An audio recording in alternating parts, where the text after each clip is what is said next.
This is Stella for WBRU Providence, and I'm on the phone with Jared of the Dirty Heads. And Jared, you've got some big news. Your latest album, Sound of Change, is out now, and it's already #2 on iTunes. What's the feeling been leading up to the release? I'm just really excited. You know, we knew that we did something special. We knew that we did something that we were really proud of, and we wanted to push ourselves. And so we knew we were going to get a little bit of backlash, but if you're not getting backlash or something like that, I don't really think you're doing something special. I don't think anybody that's, played it safe is going to do something spectacular. So we just wanted to do something that was really a lot bigger, a lot more hype, a lot more on the hip-hop alternative side, and a lot more exciting and dynamic for our live show. And I'm really proud of the guys, and I think we nailed it, and I can't wait to get out and start playing the shows. Nice. So I've been listening to the album all day, and it's filled with great tracks. And we've been playing My Sweet Summer on BRU, and it's getting plenty of attention. So what makes that song stand out more than the others? I think that's a really good blend of what we were doing, because I think this album is kind of an evolution of us, and I think that's a really good song to put out that blends a little bit of the old Dirty Heads with the new Dirty Heads. And Niles from the Cataracts produced it. It's just insanely catchy. It's one of those, we're known for being a feel-good band. I think it's just a feel-good, fun song, and I think, the melodies, the hooks in it, all that stuff, I think it's just really fun and really catchy, and that always works. And, we're big melody guys, so we want everything to just, when you hear it once, you're going to be singing it for the rest of the day. And you just released a music video. How was filming that? Actually, so that was crazy. We had another director do a whole video, and it took a month. It was this big, huge ordeal, and all the big budget and all this stuff going on, and we got it back, and we weren't happy at all. We didn't feel like it fit the song right. It just wasn't up to par with. We thought the song was better than the video, and we couldn't have that. And we had 2 days left before the deadline, before we had to get a video in. I was like, I'm not letting that video get out. So I called my friend Clyde at Red Camera and was like, yo, I need you to help me direct this music video. We need to do it in literally one afternoon. I'm going to call a couple model friends of ours. We're going to get a small crew, and we're going to write this video. And from start to finish, we did that video from calling the people, getting it, filming it, and editing it and coloring it. It took us 40 hours. We didn't sleep. We did it in 2 days and finished it, and I think it came out great. So this album is a big change from your last album, Phantoms of the Summer, which was an acoustic album. What contributed to the switch? Why the new energy? I think that's exactly what it was, is we wanted more energy. We had done Cabin by the Sea, which is pretty mellow, and that's where we were, and that's what we were into. And then we had done the acoustic album, and that's what we were feeling that time. That's what inspired us. And I think doing those two mellow things, we're like, dang, you know what?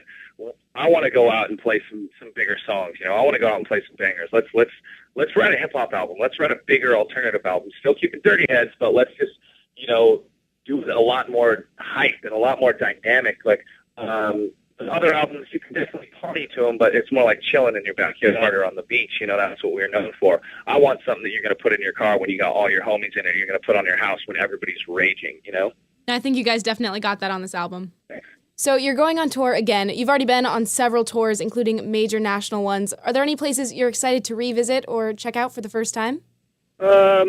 We've been touring for 10 years. So in the States, Alaska is the only place that we've been, and we'd love to go there. But it's crazy. Every time we go on tour, a new city blows us away. You never know. There are our staples that we know are going to be good, but sometimes some smaller city that we'll visit because we haven't been there in a long time can blow us away. So that's really fun. Just getting back out on the road, I'm really excited about. And having Pepper and Air come with us, and we get to play bigger venues now because we have those guys with us. We're playing Red Rocks. We're playing a lot more pavilions. It's going to be the biggest tour to date for us. And I think this is, the best album that we've written so far. So everything is we're just really happy right now. And we look forward to seeing you on July 23rd in Boston when you're nearby at the Blue Hills Bank Pavilion. Are there any glory moments from the last tour that stand out? When you show up to a city like Boston and sell out their House of Blues, which is 2,000 people, or you show up to New York and it's somewhere where you don't think that really they'd be feeling this style of music or anything like that, and you do that, it's really touching and really cool. But we came home and played to a sold-out crowd in Southern California. It was almost 10,000 people. For that many people to come just for us and sing all of our words and things like that in our hometown, that was like surreal, like brought a tear to my eye. That was one of the coolest things that's happened. I'm really looking forward to headlining Red Rocks. That's been a bucket list thing that I have. I have them all written down, and that is definitely one of them. So if we get to headline Red Rocks and sell it out, even if we don't sell it out, I don't care. Just the fact that we're headlining Red Rocks and playing with Pepper and Air, that's crazy to me. I would have never thought that we'd be doing this. We're really grateful. So you've been on tour and collaborated with a lot of great artists who happen to be your friends, like Mattis Yahoo and Sublime with Rome. What can fans expect from the collaborations on this album? Ridiculous bars from Be Real and Tech Nine and Ward 21. Like, we were so stoked because Cypress Hill influenced a lot. So to have Be Real is like insane. And then we were really big fans of Tech Nine just because he's been blown up the last couple of years and he's such a rad lyric guy. And then Ward 21's been around forever. He's been doing stuff with 311 and the whole dance hall thing down in Jamaica. So everybody that we got on was, we're definitely like fanboying about like, oh my God, I get to tell my friends and tell them that we're doing this. And every time I sent them the stuff, and when it comes back, you're nervous because what if you don't like it? And then you got to tell them, hey, can you change this? Can you do this? Every time it came back, we were blown away. Like even to where it was like, oh my God, like, do I need to go rewrite my verse? Because Tech Nine just so hard on our own song, No, I was listening to the song today. He did. He killed it. I feel like it would be harder for you to rewrite your verse after listening to his. So the album art, it's pretty minimalistic. Why'd you go with the blank white? Because we didn't want the artwork to give anything away. We're hoping to expand our fan base and spread that Dirty Heads vibe and message to more people and all over the world. And we knew we were doing something different, and we didn't want any type of artwork to give away what the music was like or give away who we are as a band. It's not about the artwork. This is purely about the music. We didn't want to set any type of vibe like we did with Cat Bodice here. I love picking artists and talking to them and doing all that. But with this, we didn't want anything to give away anything or change anybody's opinion or if you put a big bloody skull on an album, it's probably a metal band. If you put, some palm trees and a pier, it's probably a reggae rock band. So we didn't want anything like that so whether it's new fans or old fans, we just wanted it purely to be about the music.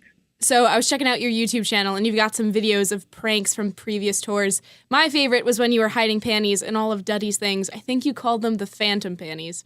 So do you have any pranks going on right now between you guys? Any current pranks?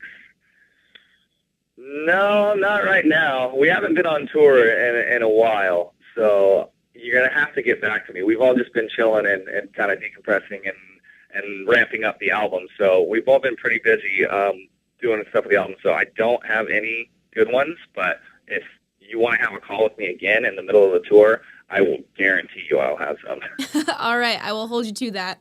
So rumor has it, on Twitter I saw My Sweet Summer was supposed to be a Kenny Chesney song. Confirm or deny? No, I mean, I knew that was going to get mixed up.